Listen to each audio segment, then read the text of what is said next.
Alright, hello everyone, hope we're all doing well. Before we start, I want to share a quick story. So, I have this reminder on my phone that shows up in my lock room every day at 4 p.m. and it's labelled Ollie o'clock.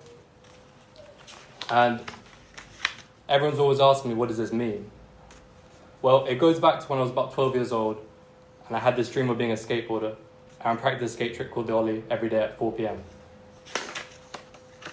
And to this day, I still haven't removed it off my phone. And you may ask why.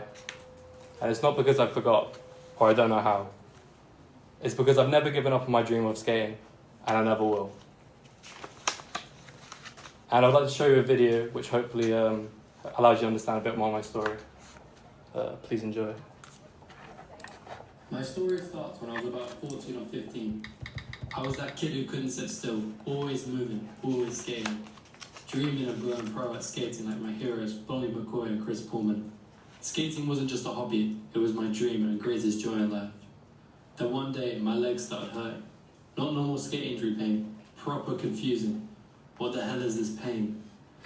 I went to the doctor expecting some dramatic diagnosis and left with relax me. It's just growing pains. Apparently I was just growing wrong. Fast forwards, I'm walking home from a party and suddenly collapsed in the middle of the road. Turns out it wasn't growing pains at all. It was a tumour in my left femur that had been eating the bone, leading to it breaking. That kicked off years of hospital appointments, crutches, wheelchairs, the whole trilogy. Eventually I got surgery and it helped me walk again, just not enough to get me back into sport the way I wanted. The unexpected truth is I'm grateful for it and wouldn't have it any other way. It changed how I saw the world. Life stopped feeling black and white. Everything was suddenly in vivid colour.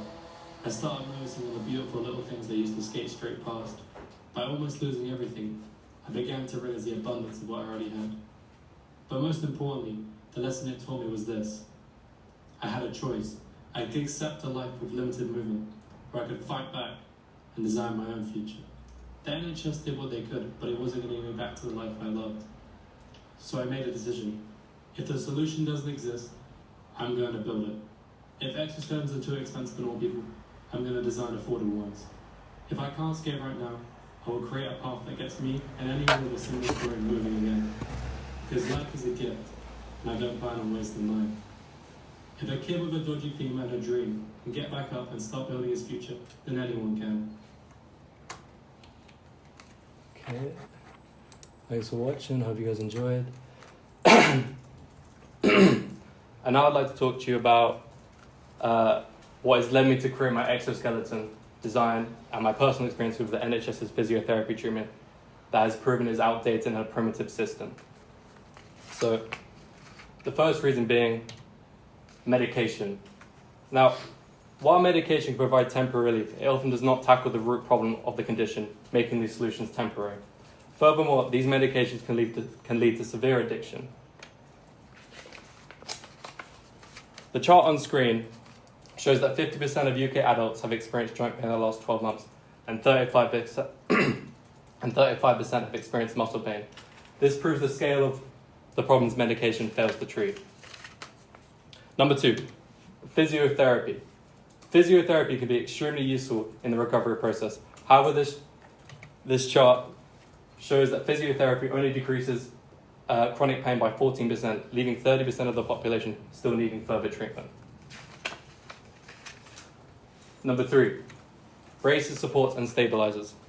These supports can provide assistance, however, they're mechanically primitive in relation to modern technology. Oops.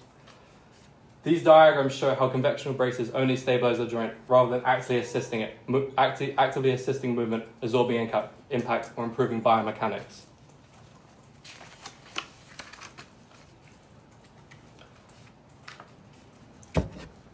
The real version. So here's how my exoskeleton will solve these issues. My exoskeleton consists of 4 main components, focused on the approach of building strength from the ground up. The first layer consists of a fiberglass plate with added grip to prevent injuries caused by slipping. The second layer is Poron XRD EVA, which has the second layer of shock absorption. These 3 layers work together to create a system that absorbs up to 95% of shock impact. In addition, it offers a high top ankle support feature that contains 10% flexion capacity. allowing comfort support while mitigating any ankle injuries. Through the use of this device, many patients will be able to experience long-term pain relief and increased mobility, revolutionising the NHS's existing physiotherapy system. Now I'd like to talk to you about the financial utility of this product. This device does more than just physically support. The cost of producing a pair of exoskeleton shoes is actually lower than the price of a single NHS physiotherapy appointment. Let's do the comparison here. The average physiotherapy session costs about £150 per session, whereas a pair of exoskeleton shoes has a one-time cost of £100.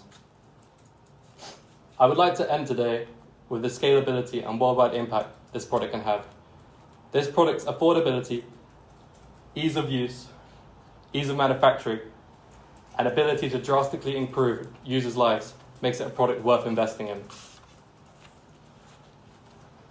By receiving enough funding to push this project, it's very possible it could bring us closer to a utopian future where everyday people are no longer held back by physical mobility issues and the financial burdens of modern treatment. A future where not only I can continue to skate, but all of those with mobility issues can live the life they dreamt of. Thank you very much. Any questions?